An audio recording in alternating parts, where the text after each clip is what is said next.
So the beginning of the cowl is started with a 2-color tubular cast on, which creates this look at the bottom that's then mirrored again at the top of the cowl. So that's what a tubular cast on looks like. It's really stretchy, and I love the way it looks with brioche stitch. I think it looks nice and neat and professional looking. Now this cast on is a little tricky, so if you need to practice it a few times, go ahead and do that before you cast on for your actual cowl. Maybe practice the cast on first.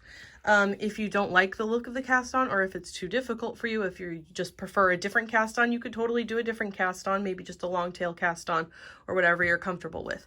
But in order to do the 2-color tubular cast on as demonstrated in the pattern and pictured on the cowl, we're going to start by taking our 2 ends of our yarn, and we're going to tie the 2 ends together, leaving at least a 6-inch tail. We just need enough to weave it in later. So I'm just tying this into a basic knot, tying the 2 ends together like that.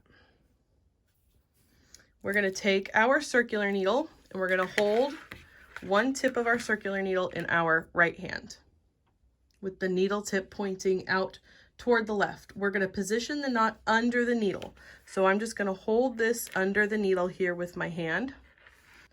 I'm going to hold the knot under the needle with my hand. The tails are pointing out to the right and my working yarn is coming off to my left.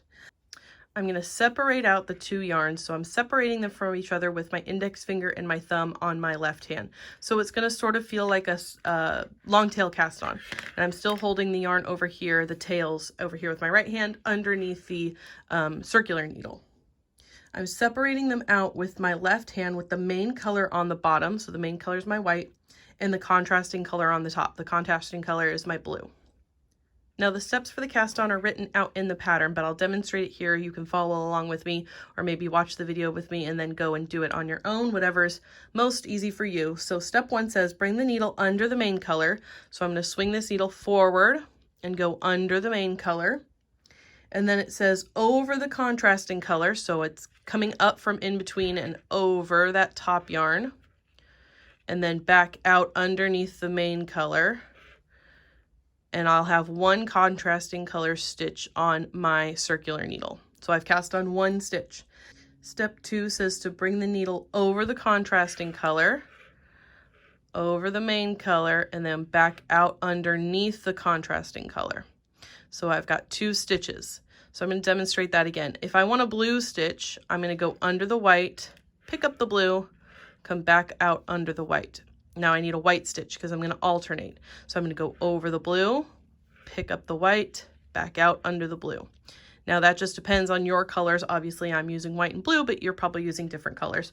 So you want to alternate between casting on a contrasting color stitch and a main color stitch. Contrasting color, main color, and repeat that over and over. So you're going to come forward underneath the bottom yarn, pick up the top yarn, back underneath and out. You're going to go over the top yarn, pick up the bottom yarn, underneath and out. And each time you do that, you're casting on a pair of stitches. So I've got 1, 2, 3 pairs of stitches, 6 stitches cast on total.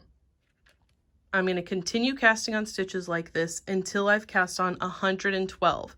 So I've got 2, 4, 6. I'm going to keep going like that until I've cast on 112 stitches. So I'll demonstrate that again. You go toward yourself underneath the bottom yarn, pick up the top yarn, come back underneath and out.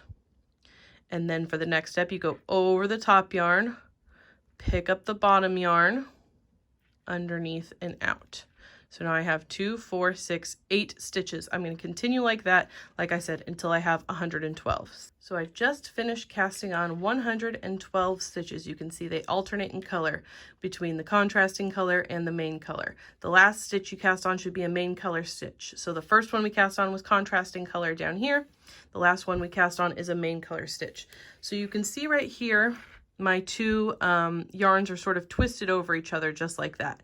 The first thing we're going to do is we're going to work 2 setup rows before we join it in the round to start the cowl.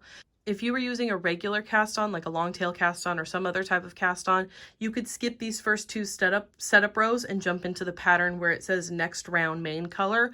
But we're going to work 2 setup rows first because we have to if we're using this particular cast on.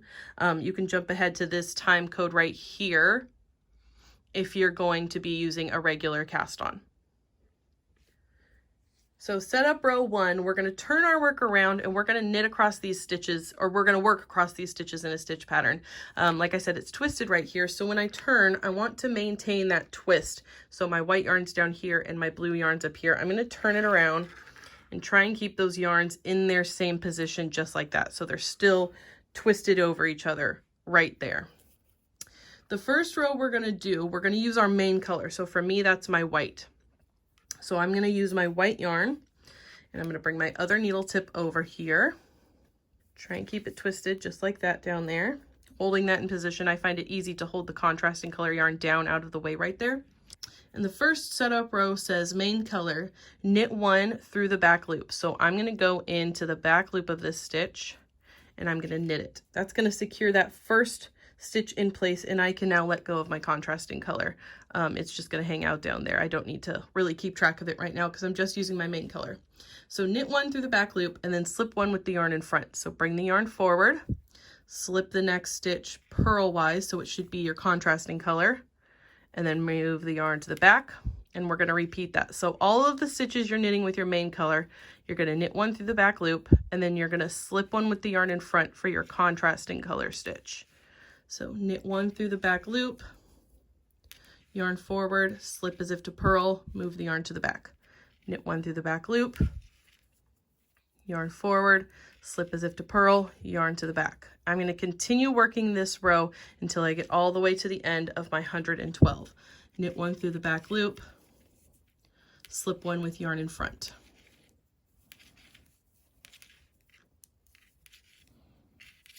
So I've come to the end of my stitches. I've got 2 stitches left, so 1 more through the back loop, and then this last stitch I'm going to slip with the yarn in front, and that's the end of setup row 1. At the end of setup row 1, it says do not turn, so I'm not going to turn my work around. It says slide the stitches back to the other end of the needle.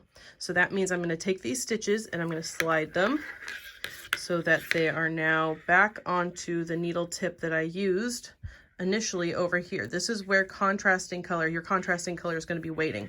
So my blue yarn sitting over here, still attached, that I haven't knitted with yet. I'm sliding those stitches back to meet up with that color yarn. And my empty needle is now in my right hand. My main color yarn's down here waiting for us. We're going to come back to it. So setup row 2 says slip 1 with yarn in back. So that means I'm going to hold my needle in front of this stitch, slip the stitch as if to purl, leave the yarn in the back. The next stitch is a purl. So I'm going to bring the yarn forward and purl 1 stitch. And then slip with yarn in the back. So move the yarn to the back, slip that next stitch, yarn in front, purl. So this time I'm purling the color that matches my working yarn, and I'm slipping my main color. Purl 1. Slip with yarn in back, so move the yarn to the back, slip as if to purl, yarn to the front, purl 1, move the yarn to the back, slip as if to purl, yarn to the front, purl 1, and I'm going to repeat this process again until I get to the end of my needle and I've met back up with my main color yarn, which is down here. So I'm just going to go ahead and continue working this row until I get to the end. I've worked all the way to the end of my row with my contrasting color. That last stitch is purled in the contrasting color. And now I've got 112 stitches on my needle, and I'm ready to start the actual brioche stitch. Now, if you were using a regular cast on, not the 2-color cast on, you would have 112 stitches on your needle, but they'd all be in one color. You can choose whichever color you prefer to cast on with.